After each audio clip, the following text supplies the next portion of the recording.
Secondly, Yaqub's case does revive the debate over the death penalty.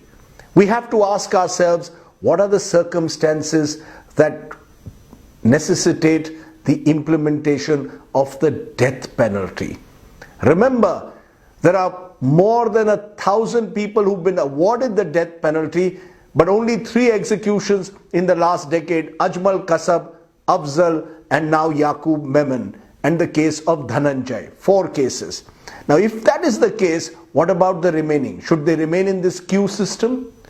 What about Yaqub himself, who spent 21 years in jail, was awarded the death penalty in 2007, which is now finally delivered in 2015 or executed in 2015. Sometimes being on death row is worse than actually being hanged. There's also the question of whether after you've spent such a long period in jail, whether you deserve that sentence to be commuted to life, and life meaning the entire period of your life. There's also the question of the politics of mercy petitions.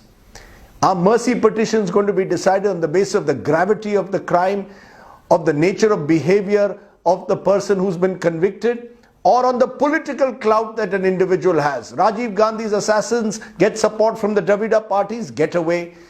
The Akali Dal supports the killers of Beant Singh, they get away. Yaqub Memon doesn't have that political clout. He only has an Asauddin Owaisi-like figure openly supporting him, so he doesn't get away. We also have to ask, is terror being communalized? Are we looking at terror culprits on the basis of the religion that they have? And should the likes of Owaisi or VHP members who ensured that Dara Singh, for example, in the Graham Staines case did not get the death penalty, should we ask them? Are they going to look at the nature of the crime or the religion of the criminal? Let me put one final point.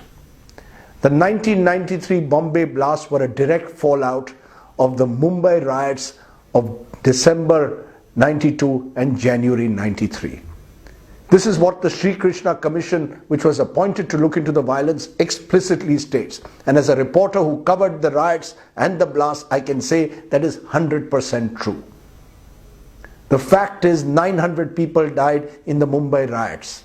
Only a handful have been convicted. Most of the people involved are scot-free or out on bail.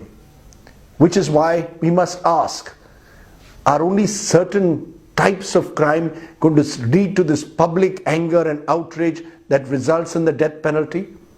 Will those who are involved in other forms of mass violence going to get away?